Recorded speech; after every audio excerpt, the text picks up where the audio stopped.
Man working in a service station, another selling insurance, while another is busy in the meat market. Suddenly, this sound shatters the quiet of the small town. The siren at the firehouse, and suddenly, the service station attendant is gone. The butcher is on the run. The insurance salesman leaves his desk, all responding to a single call, the siren, the sound of trouble. And these men hurry to protect their vested interests in their community. They are volunteer firemen in the state of New York, a state that has more volunteer fire departments than any other in the nation, and their record remarkably efficient. These men all responding without pay to protect their respective communities. That's the serious side. Today, on ABC's Wide World of Sports, the other side of these same men as they compete for fun, for bumps, for bruises, for trophies, for the right to be called champion in the New York State Firemen's Competition.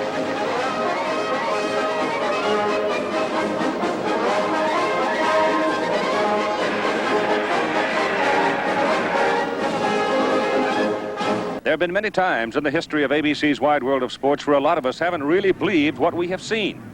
Today, at Cicero, just outside of Syracuse, New York, may be another one of those days. At least for a lot of you, as we come back for the first time in a decade to watch the New York State Firemen's Competition. No, the name is not Prudhomme, it is still Jackson. And though I admit to being slightly touched, I haven't lost all of my marbles, because I'm not about to take off down a drag strip in a dragster. Though certainly looks like it, doesn't it? But this is a toy. It's also utility, and it's very much a basic in the competition for the volunteer firemen of the state of New York. This vehicle, paid for out of pocket, hand-built by the men from St. James Fire Department down on Long Island, will go plummeting down here. They'll jump off at speed, up go the ladder. That's just part of the competition that is going to look a little crazy. It's going to look hazardous, outright dangerous. But it's the spirit of this event that reflects the kind of camaraderie that has, I guess, made this society great and this country great. It's an unusual thing. We're a group of men back in the horse and wagon days, back in the 1880s, got together and started competing. Firemen. It's also part of their training. It's a motivational thing to keep them in shape, and it pulls them together. In the 1900s, they started adding vehicles, trucks. And now you have this, a dragster that goes roaring off down through here. It's wild, a little bit crazy, but it's fun. Now, these semi-dragsters are going to be used in our first competition we'll see called the Class C hose. And it works this way. You have a driver sitting in there to handle the vehicle very carefully. Then you have a team of men on the back, and they travel 475 feet from the start line to the hydrant where a stop has to be made. Not a total stop, just slow down. Then another 175 feet where the nozzle has to be put on the hose, and they try to hit a target that's electrically timed. We're going to watch the Islip Wolves as our first team in the Class C hose. They'll come screeching off that line as fast as possible with Bill Matthews, an electrician, driving. The man coupling at the hydrant will be Ed Balavka, an executive.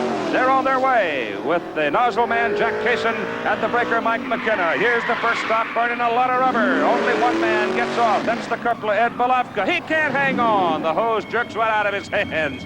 So they don't have a chance. No time for the Islip Wolves. They gamble on having one man at the hydrant, and it did not work.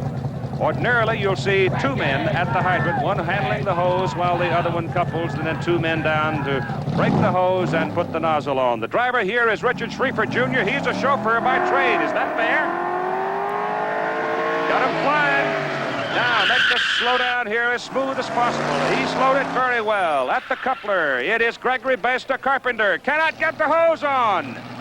And no time here for the Elmont Bangtails. The Elmont Bangtails come up with no time because Greg Bass just not able to get it hooked up in time. And so the Bangtails come away empty.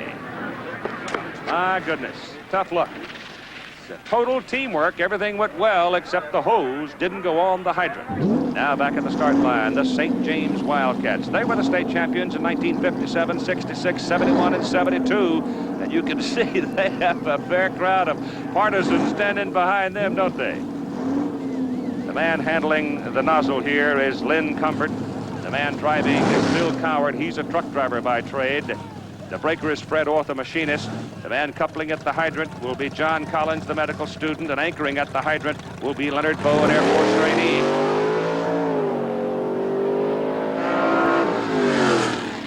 Good, smooth stop. He's slowed a little sooner than some of the others have. Let's see if they can hook it. Yes, the hose is hooked. Now the nozzle.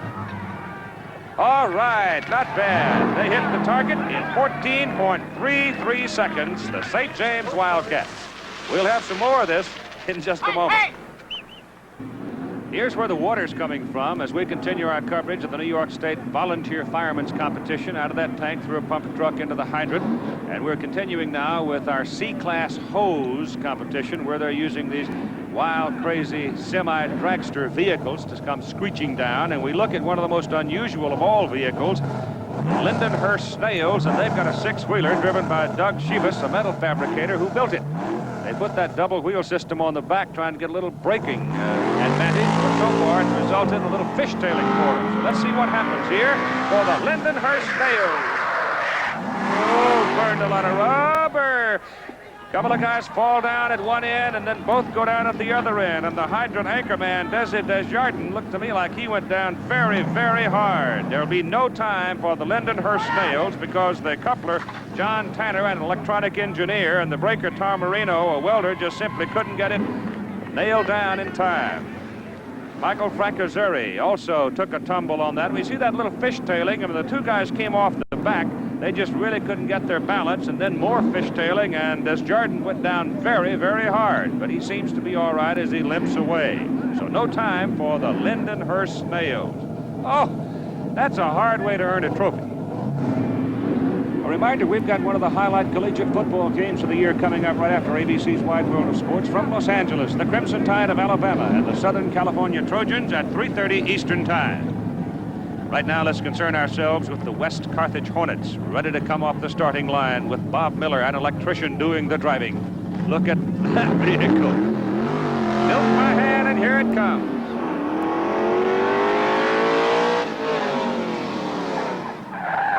All right, the hydrant men are off in good shape. The coupling by Kevin Sturia. Good.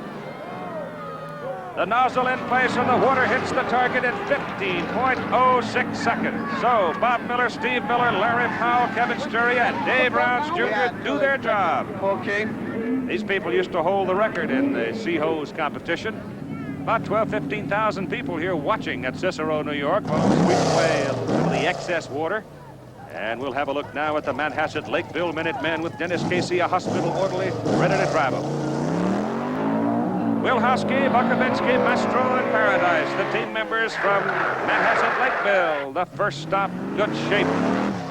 The coupling by Mastro. The anchor by Paradise. The water is flowing. The nozzle by Wilhowski and Bukovinsky.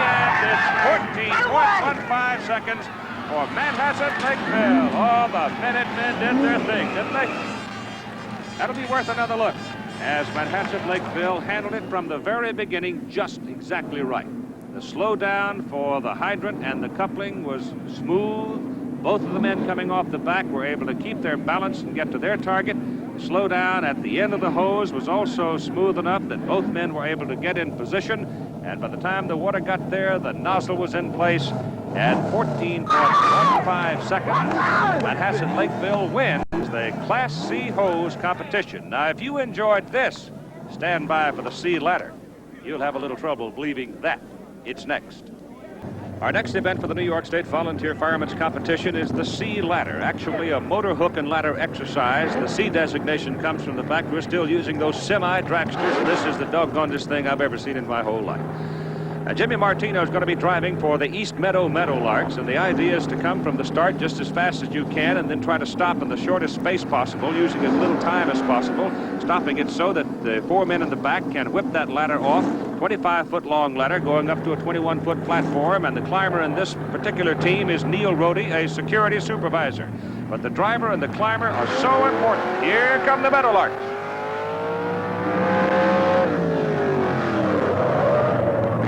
Oh no! Down goes goes the climber, Neil Rohde. He's the first man stepping off to the left side of the truck, and he took a tumble. I don't believe that Jimmy Martino was able to get the vehicle on a straight line and hold it there. Burning rubber, not able to get it to a speed in which the diggers, Jimmy Ahern, Paul Snyder, and the thrower, Ducky Smith, could handle, and Neil Rohde goes tumbling down. Oh, he's going to be sore tomorrow. You've got to get that thing slowed down to about 25 miles an hour. If you're going faster than that, it's pretty hard to get your feet under you. And Neil Rohde is walking away from it, apparently all right.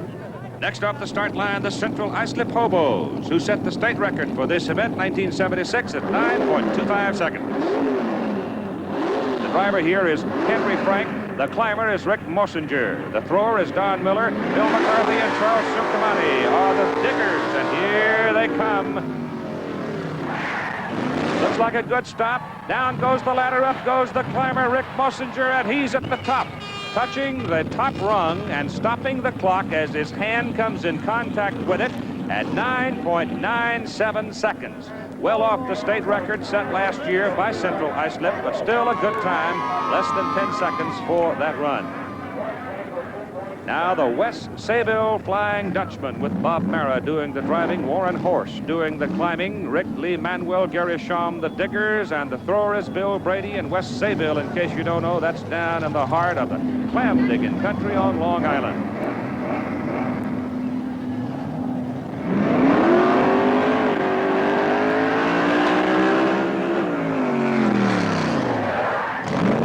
Solid effort by the driver, Bob Mara. Horst is on his way and at the top. That's got to be the best time, and it is 9.62 seconds. Holy mackerel.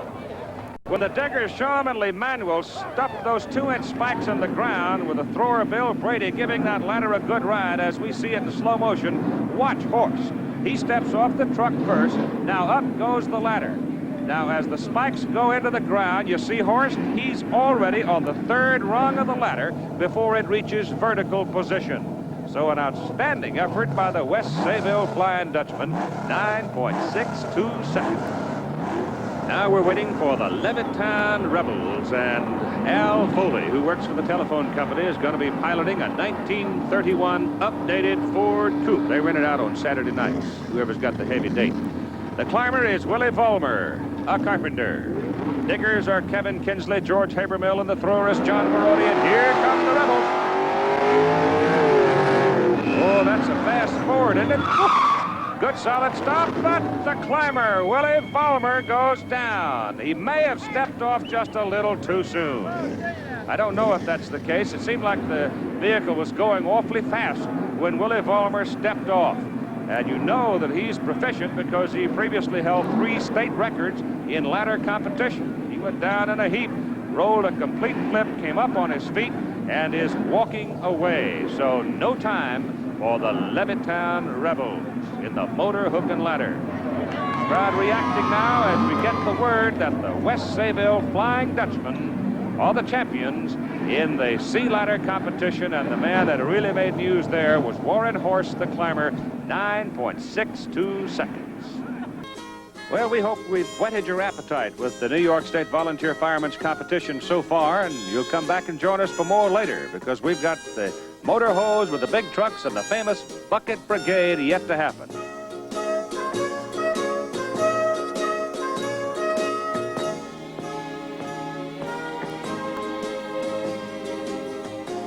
Right now, let's return to Darlington and more of the Southern 500 with Bill Fleming. We continue our coverage of the New York State Volunteer Firemen's Competition from Cicero, New York, just outside of Syracuse, and we're moving now to the hose event, very much as we saw in the C competition. This is called B because it involves bigger trucks. They'll come from the start line to the hydrant 150 feet, another 175 feet to the end of the hose where the electrically timed target is located, idea being hook up the hose at the hydrant and hit that target with water, time being the judgment for the winner of this particular event. Now, these trucks are the kind of trucks that you might see in a circumstance involving an emergency call to a volunteer fire department. And the man who's going to be bossing them off the starting line is the driver for the Holbrook Rebels. That's Ed Ostrowski, getting his troops all organized and ready to go. The man with the nozzle, Gary Schrang. The man at the hydrant coupling it will be Richie LaLouche. There's the first stop for the Rebels, and LaLouche is down hard. hard, sliding along on his stomach. At the other end, everything seems to be all right, but the problem is back at the hydrant, there'll be no water this time. As Richie Lalos went down very hard and slid along on his hands and knees and on his stomach, and he has really got to be burned sliding along the asphalt. Came off the truck in pretty good shape, but then lost his footing, and as you can see, went down very hard. Oh, that's got a smart. Whew. Now we look back at the start line as the Hempstead Flukes are ready to make a run. That's Pat Jaffairs, an insurance claims representative, handling the nozzle. He speaks now to the driver, Jack Cloudman. The man who'll be coupling at the hydrant is Bumpy Bray.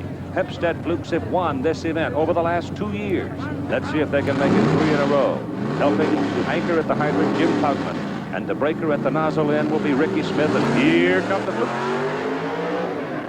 Good smooth handling of the truck by Jack Cloudman. The anchoring is done already back there by Bumpy Bray. And here's the water in 8.29 seconds. Tremendous effort by the Hempstead Flukes. Oh, I'll tell you right now, Bumpy Bray, who is a streetlight inspector, was off that truck 2 strides, had it hooked, and water was coming out that flat.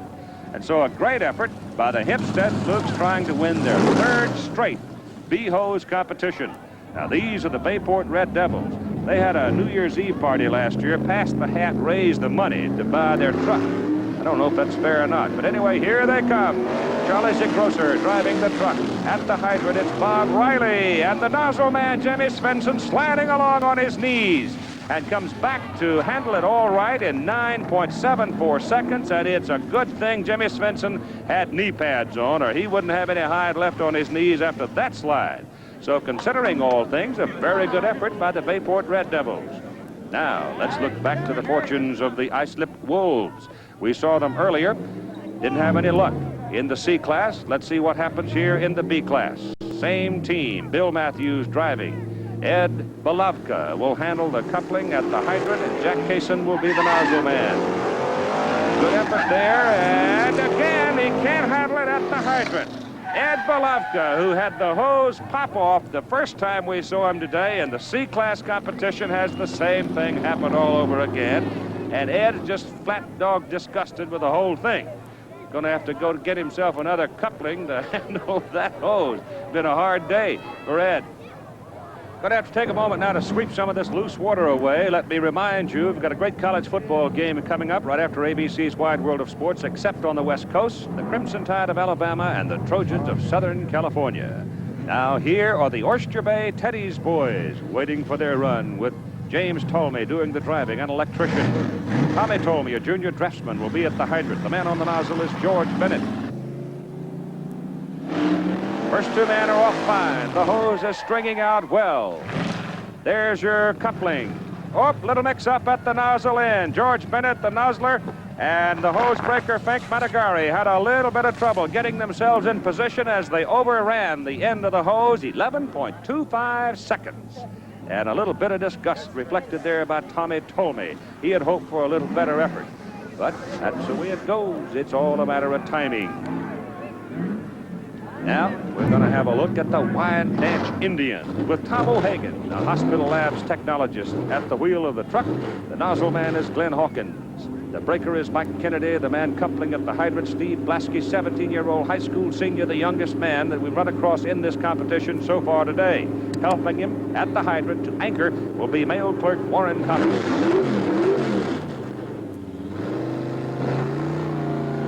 Here's the first 150 feet. The coupler and the breaker come off fine, but then Warren Compass falls down, and he has trouble getting the hose back to the coupler, Steve Blasky. In the meantime, at the other end, the nozzle's attached, and the weight, that's too long. 13.61 for the Wyandanch Indians. Now watch here.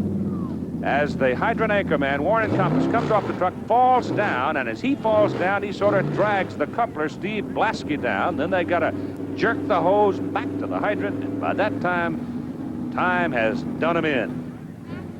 So the winners of the B-hose competition, the Hempstead Flukes, and a particularly good job by the hydrant coupler, Bumpy Bray. And I'd like to say this, if Ed Balavka is watching, Ed, you're not the only fella who had a little trouble at the old hydrant today. Watch this.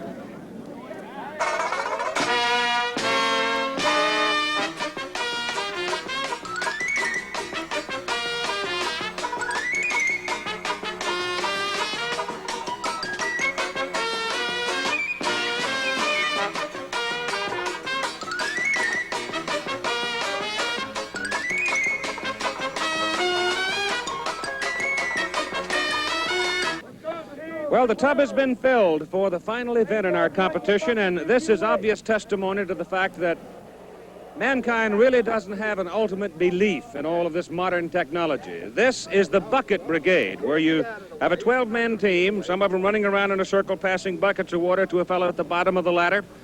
Ladder's over here, then it goes up the ladder by hand up to the top until they get 45 gallons in the barrel, and that ends that particular segment of the contest. The final event, the bucket brigade, and it still works today just like it did when your great-grandma tried to put out the fire you started in the barn loft. You had to haul it up by hand, and they still do it just in case. But these guys are good at it. And this is not just a frivolous exercise either, because there are a couple of fire districts in the remote regions of the state of New York that have no fire hydrants. And of course, every fireman under any circumstance always faces the possibility of having no water pressure when he's trying to fight a blaze. So this is something where a great deal of teamwork is required, and sometimes at a most inopportune time would have to be put into effect. And we're watching now the Hempstead Flukes as they fly up the ladder, and by the time the dumper gets to the top, the water is already on its way up there. These are 5-gallon buckets being passed up the ladder, handled by a lifter at the bottom, 3 men on the ladder, going to the dumper on top, where timers are up there, and the minute they fill the 45-gallon drum, then the clock is stopped, and the event is over. So the Hempstead Flukes, and you can see the man at the bottom just absolutely gets totally soaked. This is another one of those subtle little moments in a contest such as this that could mean so very much somewhere down the road. Now we're going to have a look at the St. James Wildcats, the 1971-72 overall New York State champions in this volunteer firemen's competition, with Butch Bowe at the top doing the dumping. On the ladder, it's Tom Hester, Misty Muckapick, and John Collins in that order from top to bottom. And the lifter at the bottom is Martin Shelton. And the lifter just sort of has to endure. Not much to do except reach for that 5-gallon bucket and heave it up, and it gets pretty heavy along about the 10th or 12th bucket, I would think. Bang, a good time for the St. James Wildcats. 26.18 seconds for St. James. Now, the action down around the tub in getting the water over to the lifter and the people on the ladder is just about as frenzied as it is going up the ladder. And they use these plastic collapsible buckets. They seem to be the best kind to handle, not only in taking them up, but in throwing them back down. So St. James 26.18. Now here come the Garden City Park Mustangs. And I'll guarantee you I've seen more fancy handshakes out here today than I saw in several years of the NBA.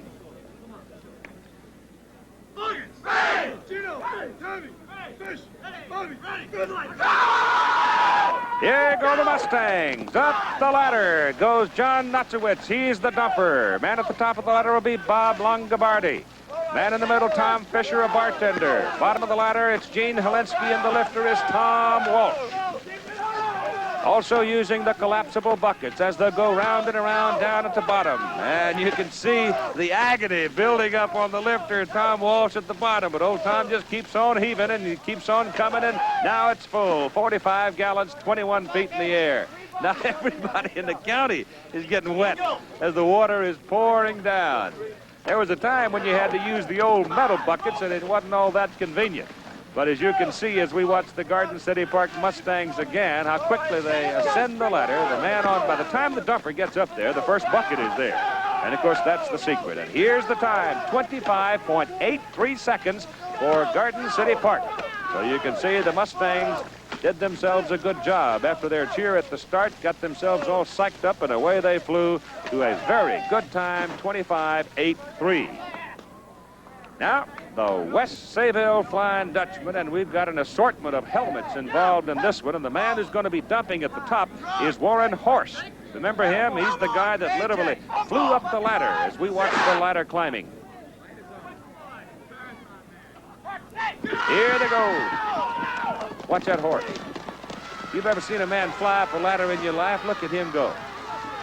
He could have picked an apple tree clean and been gone before the farmer knew they were missing. The man who's doing lifting down at the bottom is a 23-year-old male nurse. His name is Scott Schrader. First time he's tried this. The men on the ladder, Gary Schramm, Bill Brady, Ken Van Assenfeld, and Horst up at the top. I give the men on the ladder a little bit extra credit because they're sort of teetering and tottering back and forth, and a tremendous amount of pressure on their legs as they lift those 5-gallon buckets. And here's the time for West Sayville, 27:09. That will be good for third place in the bucket brigade.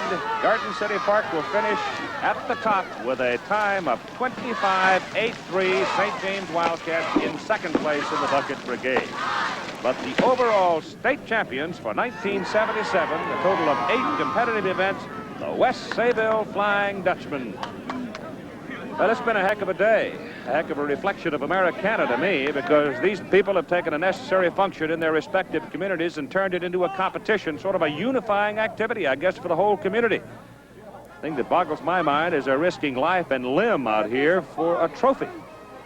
But then on second thought, I guess you do that when you volunteer to go fight a fire, too, don't you? Sun's going down and a lot of tired, aching bodies being packed up to go home and get a night's rest. And we've enjoyed very much the New York State Volunteer Firemen's Competition. Right after this commercial, we'll be going back to Darlington, South Carolina for more of the Southern 500 NASCAR Grand National Stock Car Race with Bill Fleming.